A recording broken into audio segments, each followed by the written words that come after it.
Assalamualaikum warahmatullahi wabarakatuh. Bagaimana kabarnya hari ini anak-anak? Alhamdulillah luar biasa, sangat semangat ya pagi ini. Oke, kita lanjut ke absensi terlebih dahulu. Ada yang nggak hadir? Siapa? Oke, untuk lebih efektif, nanti kalian mengisi absensi. Ibu sudah menyediakan link untuk absensi dan ibu sudah posting di Google Classroom. Nah, nanti kalian isi absensi di Google Classroom ya. Oke. Alangkah baiknya sebelum kita memulai pelajaran kali ini, kita berdoa terlebih dahulu menurut kepercayaan masing-masing. Oke, boleh KM-nya atau ketua kelas untuk memimpin doa terlebih dahulu. Baik, Bu.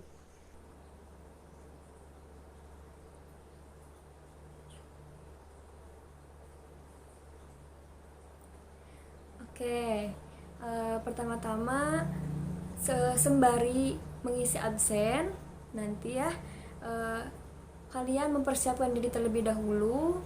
Kemudian jangan lupa untuk menyalakan terus videonya ya selama pembelajaran berlangsung. Karena kita di sini untuk berdiskusi mengenai materi kali ini. Jadi nanti ibu akan menjelaskan dan nanti anak-anak di sini yang memahami dan kemudian nanti boleh bertanya apabila ada yang bertanyakan. Oke? Oke, sebelum melanjutkan pelajaran, ibu kemarin sudah mengirimkan materi yang akan dibahas kali ini. Jadi ibu sudah mengirimkan bahan ajar dan udah diupload juga di Google Classroom. Kalian udah baca belum? Oke, kalau udah, kita bahas dulu materi sebelumnya. Oke, ada yang masih ingat nggak? Materi sebelumnya tuh kita bahas apa? Oke, betul. Jadi, materi sebelumnya itu kita bahas mengenai pengertian dari pewarisan sifat makhluk hidup. Nah, ada yang bisa nggak menyebutkan pengertian dari pewarisan sifat makhluk hidup? Siapa yang bisa?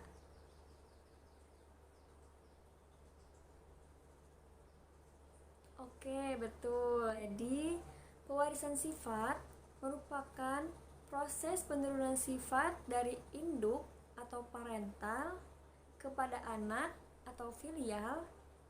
Nah, pewarisan sifat juga dapat disebut sebagai hereditas.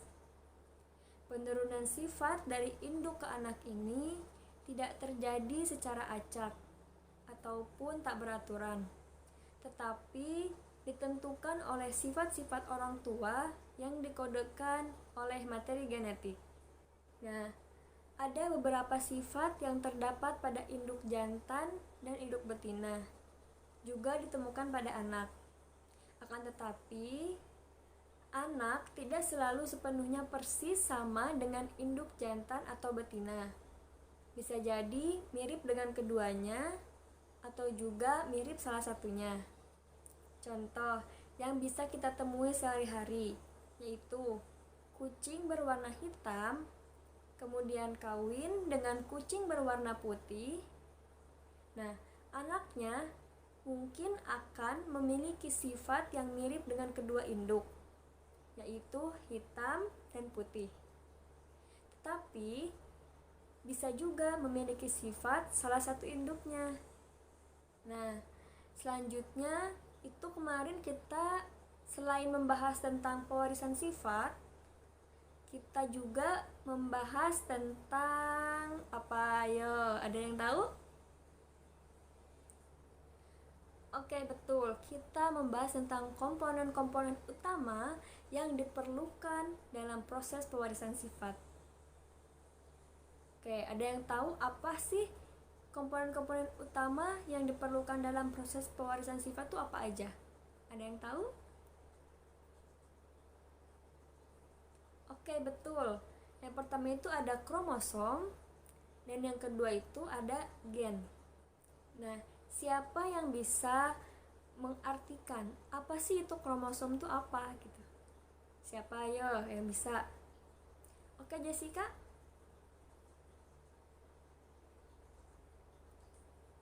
Betul. Jadi kromosom ini merupakan komponen utama dalam proses pewarisan sifat. Nah, apa sih fungsi kromosom ini? Ada yang tahu nggak? Betul. Kromosom ini memiliki fungsi membawa informasi genetik yang akan diturunkan pada keturunannya. Kemudian, jenis kromosom juga pada setiap makhluk hidup meliputi yang pertama, ada kromosom tubuh atau bisa disebut autosom.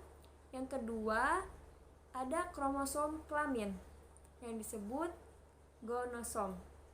Tadi kita sudah merecall apa sih jenis-jenis dari kromosom itu apa aja. Tadi ada autosom dan gonosom. Nah, fungsi dari autosom sama gonosom itu apa sih? Ada yang tahu? Oke Aldi, kamu benar. Jadi, fungsi dari kromosom ini adalah yang pertama ada kromosom tubuh atau bisa disebut autosom, berfungsi untuk menentukan sifat-sifat tubuh suatu organisme. Nah, kromosom tubuh ini dilambangkan dengan A yang berasal dari kata autosom, yang terdiri dari 22 pasang atau berjumlah 44 buah. Autosom ini terletak pada sel tubuh dan berpasangan sehingga disebut kromosom diploid atau ditulis dengan 2N. Nah, sekarang yang kedua. Tadi yang pertama itu ada jenis kromosom tubuh atau bisa disebut dengan autosom. Yang kedua, ada kromosom kelamin atau biasa kita sebut gonosom. Nah, fungsi dari gonosom ini adalah untuk menentukan jenis kelamin suatu organisme. Gonosom juga berjumlah 1 pasang atau 2 buah. Gonosom pada laki-laki dilambangkan dengan X besar dan Y besar atau XY. Nah, gonosom pada perempuan dilambangkan dengan XX. Nah, setelah tadi kita mengetahui apa itu kromosom, jenis-jenis kromosom itu ada apa aja, sekarang kita selanjutnya yang kedua yaitu gen. Nah, apa sih gen itu? Gen merupakan unit paling kecil dari materi genetik yang berperan dalam mengendalikan pewarisan sifat. Dalam kromosom, gen atau keluarga gen terletak dalam lokasi tertentu. Lokasi ini disebut sebagai lokus.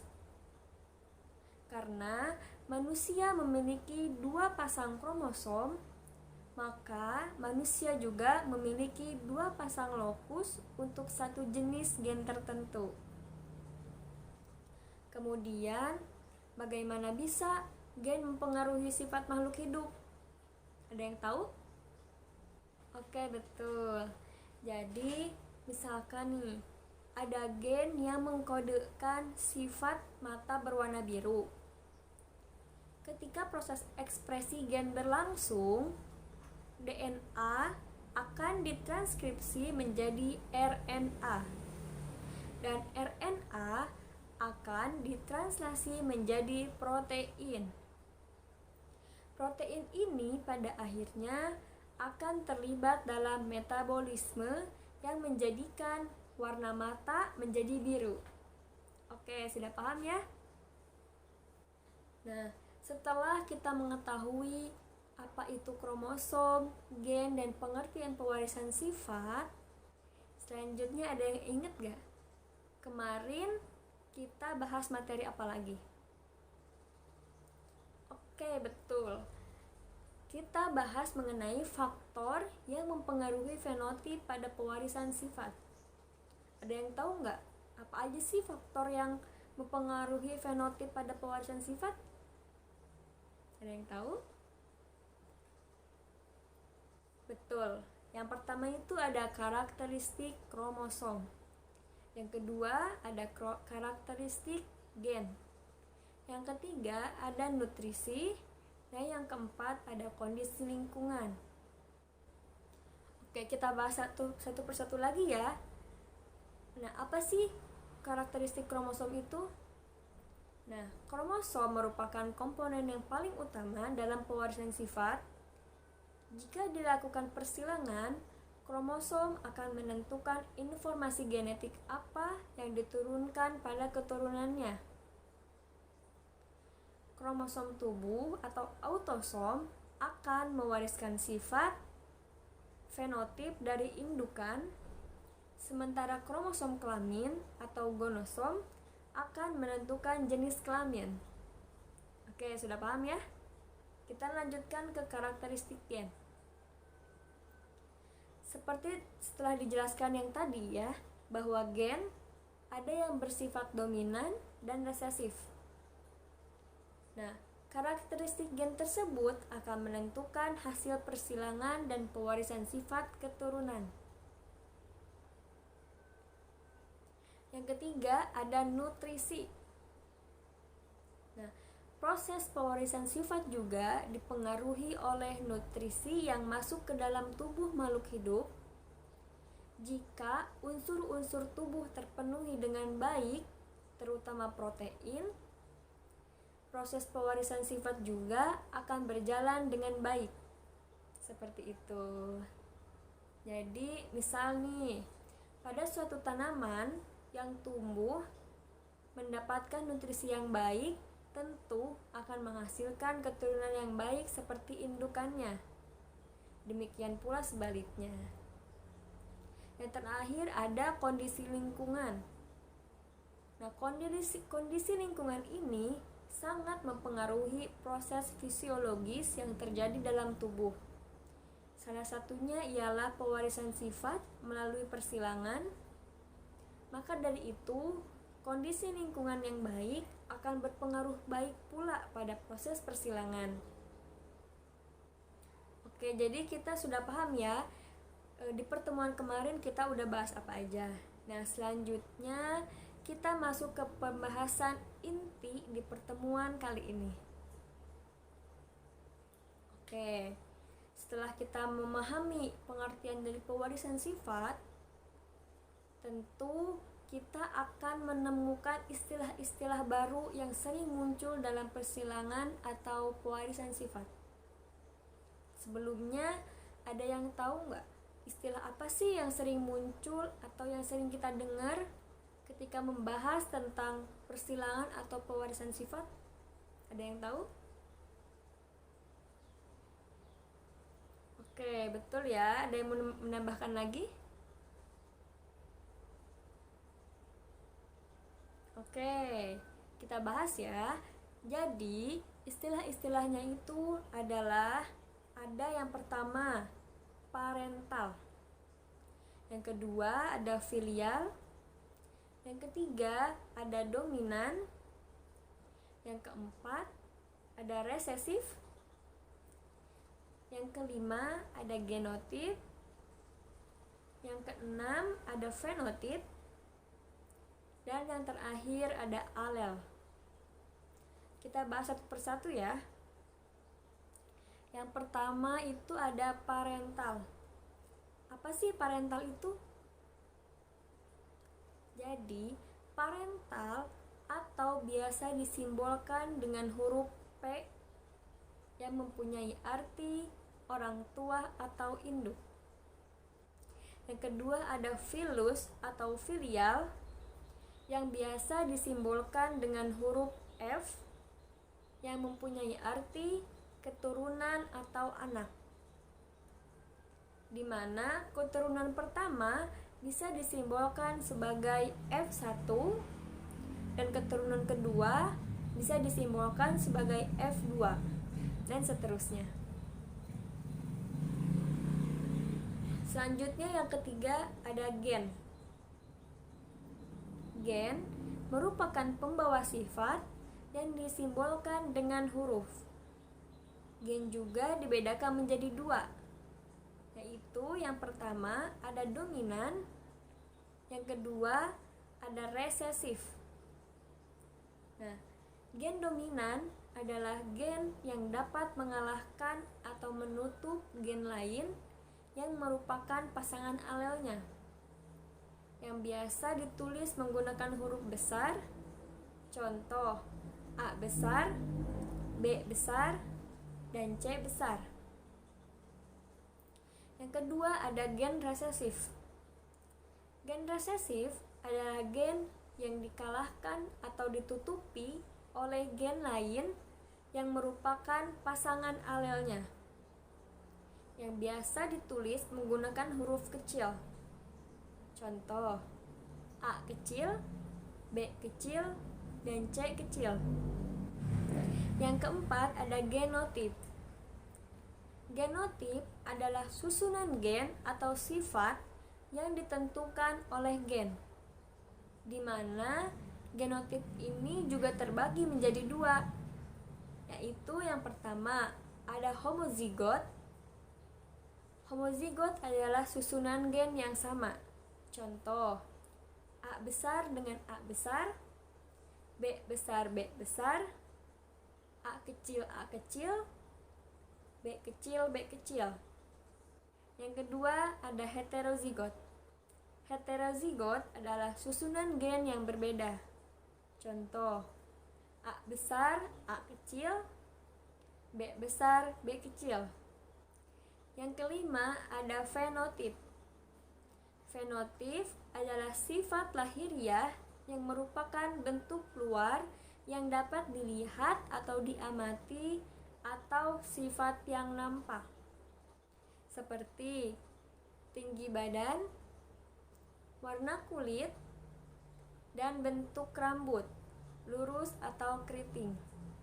Yang terakhir ada alel. Nah, alel adalah anggota pasangan gen yang mempunyai sifat alternatif sesamanya. Gen-gen tersebut terletak pada lokus yang bersesuaian dari suatu kromosom yang homolog. Contoh, untuk pasangan gen B besar dan B kecil, B besar adalah alel B kecil dan B kecil adalah alel B besar. Selanjutnya ada hukum segregasi atau yang biasa kita kenal hukum Mendel 1. Nah, hukum Mendel 1 ini yang menyatakan bahwa pada pembentukan gamet, kedua gen yang merupakan pasangan alel akan dipisahkan dalam dua sel anakan. Hukum ini berlaku pada persilangan monohibrid, yaitu persilangan dengan satu sifat beda. Yang kedua, hukumnya yaitu hukum pengelompokan gen secara bebas yang bisa kita kenal dengan nama hukum Mendel 2. Menurut hukum ini, setiap gen dapat berpasangan secara bebas dengan gen yang lain. Hukum ini juga berlaku pada persilangan dihibrid, yaitu persilangan dengan dua sifat beda. Nah, selanjutnya adalah perbedaan antara persilangan monohibrid dengan persilangan dihibrid. Kita dapat melihat pada percobaan yang dilakukan oleh Bapak Gregor Johann Mendel, di mana dalam persilangan monohibrid, beliau melakukan persilangan antara tanaman ercis berbunga ungu dengan tanaman ercis berbunga putih. Kemudian dihasilkan keturunan pertama atau F1-nya, yaitu tanaman ercis berbunga ungu. Selanjutnya, setelah F1 disilangkan dengan sesamanya, menghasilkan keturunan kedua atau F2 dengan perbandingan fenotip 3 berbunga ungu dan 1 berbunga putih atau 3:1.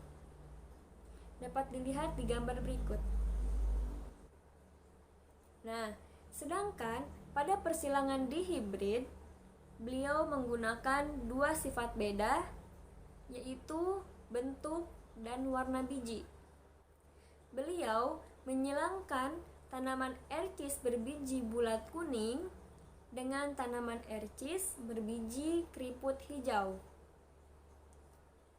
Dan kemudian dihasilkan keturunan pertama atau F1-nya, yaitu semua biji berbulat kuning. Setelah F1 disilangkan dengan sesamanya, dihasilkan keturunan kedua dengan fenotip perbandingan 9:3:3:1. Untuk lebih jelasnya dapat dilihat pada gambar berikut ini. Berdasarkan hasil persilangan diperoleh yang pertama, kacang ercis berbiji bulat kuning sebanyak 9 buah. Yang kedua, kacang ercis berbiji bulat berwarna hijau sebanyak 3 buah. Yang ketiga, kacang ercis berbiji keriput berwarna kuning sebanyak 3 buah.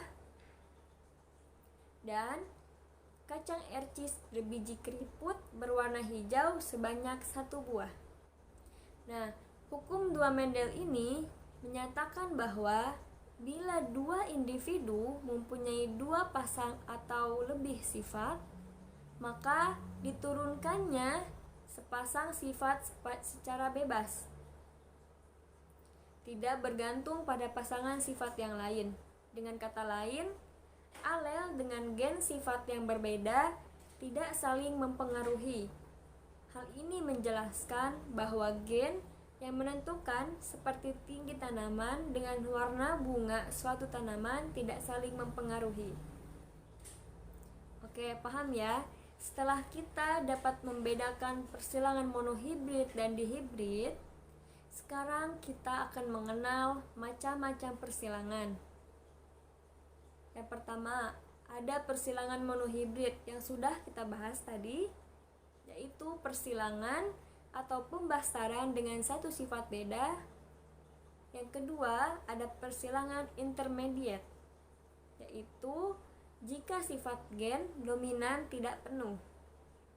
Yang ketiga, ada persilangan dihibrid, suatu persilangan atau pembastaran dengan dua sifat beda. Yang ketiga, ada persilangan dihibrid intermediate, atau suatu persilangan dominansi tidak penuh, perbandingan fenotip tidak sama dengan salah satu induknya, melainkan mempunyai sifat di antara kedua gen dominan dan gen resesif. Yang keenam, ada persilangan resiprok atau persilangan tukar kelamin. Persilangan ulang di mana gamet jantan dan gamet betina dipertukarkan sehingga menghasilkan keturunan yang sama.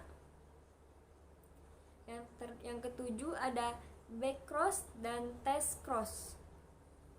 Nah, backcross atau silang balik adalah perkawinan antara individu F1 dengan salah satu induknya yang dominan, dan gamet dari parental kemungkinan hanya satu macam, sehingga analisa sifat genetis dari suatu karakter yang sedang diamati menjadi lebih mudah.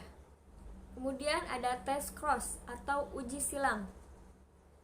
Test cross ini adalah persilangan antara suatu individu yang tidak diketahui genotipnya dengan induk yang homozigot resesif dan dapat dilakukan dengan individu yang bukan induknya dengan syarat individu tersebut genotipnya homozigot resesif. Oke, setelah kita panjang lebar membahas tentang istilah-istilah yang sering muncul di dalam pewarisan sifat, kemudian membahas tentang hukum Mendel 1 dan hukum Mendel 2, dan dapat membedakan perbedaan antar persilangan dihibrid dengan monohibrid. Kemudian kita juga sudah mengetahui macam-macam dari persilangan. Untuk selanjutnya, siapa yang bisa mengambil kesimpulan dari pembelajaran kita kali ini? Saya, Bu, saya. Oke, bagus. Nah, untuk materi pada pertemuan kali ini kita cukupkan ya. Sebelumnya, apakah ada yang ingin ditanyakan terlebih dahulu?